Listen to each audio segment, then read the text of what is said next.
You too can go for a ride in this, just up the road.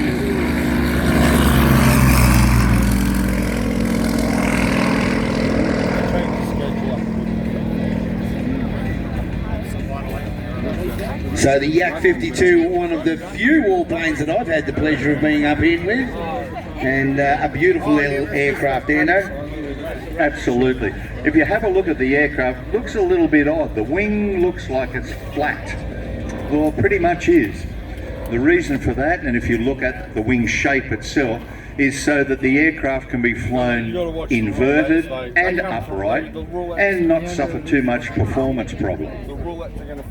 First flight of this machine was in 1976 as the prototype, and it was actually developed for aerobatic flying from an aerobatic machine. Another one from Yakovlev, the Yak-50, a single-seat aerobatic aircraft that was used for competition.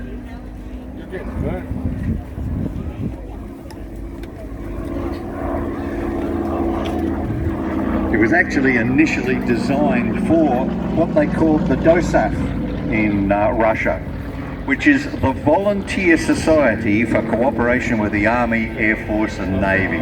And that is pretty much paramilitary organisation to get people flying, and they would then filter into the various elements of the Russian military. Now, it is designed to operate in pretty rugged environments. You can see it has a retractable undercarriage, but weirdly the wheels stick down under the wings. Now, there's a simple reason for that. This was an ab initio or a basic training aircraft, even though it has advanced aerobatic capabilities. The whole idea of that undercarriage sitting down is guys flying for the first time, getting accustomed to the aircraft, can tend to put the Dunlops down, or they might forget.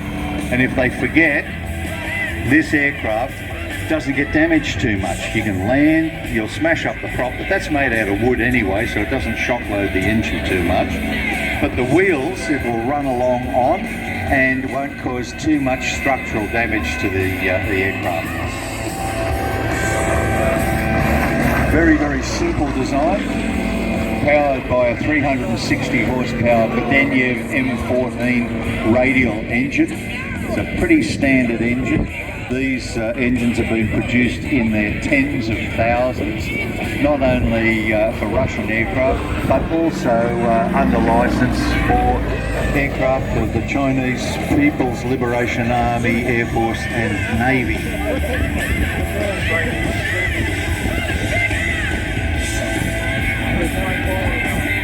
Very extensive use of pneumatics in the aircraft, basically compressed air.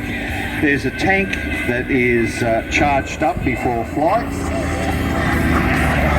and that operates the engine starting system, the flaps, and also the aircraft brakes. Pneumatic brakes have been around for a very, very, very long time. Lots of British aircraft were using them in the so-called halcyon years between World War I and World War II, but the Russians looked at this and said, "Da, we will continue to use those. They're very simple." As you can see, very precise handling. Beautiful 8-point roll there, executed by Glenn Graham. And again, this aircraft is fitted with an inverted fuel and oil system that allows the machine to fly inverted for about 2 minutes. I was lucky enough to have Noobs fly me in that plane, and that's what he said to me, Endo. This feels exactly the same upside down as it does upright, and I can vouch for it does. What a sight as he comes through. And Glenn Graham at the stick of that beautiful Yak-52. Well, as you said, Rusty, you went for a flight in this aircraft. Aero Hunter Adventures can fly you in this machine, and they can dial it up to what you're seeing here today, or just a gentle flight along the coastline. Whatever you actually want, they will do for you. They're not here to show off their egos. What they're here to do is make you fly and have a great time in doing it. I'll have to say, and sitting up in that Yak-52 with the glass canopy, it is a magical feeling. If you want, like me, I like the gentle flights, whereas my wife's been in the same plane with the same pilot. I think she pulled 5 Gs, so it can be one to the other. I think I saw that flight up at Evans Head. And there you go, upside down. You can see the undercarriage pointing up. Soon, hopefully, it will be pointing down. Now, they produce a tailwheel version of this with either the 360 or more generally the 400 horsepower engine. And Jim and Jenny Wickham down in Tyab in Victoria have one of those with this absolutely magnificent leopard paint scheme all the way down the fuselage side.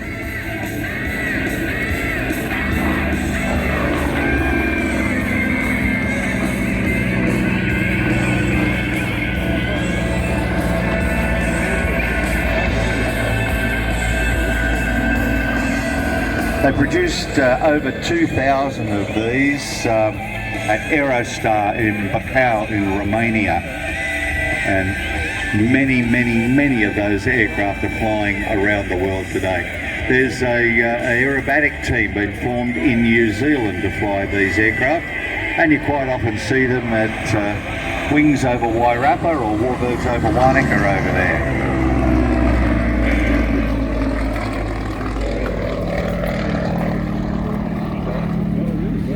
Although it's aerobatic, only has a roll rate of about 180 degrees per second.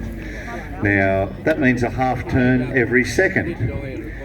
When you see the Edge 540 later on today, that is 420 degrees a second. So it really does up the performance.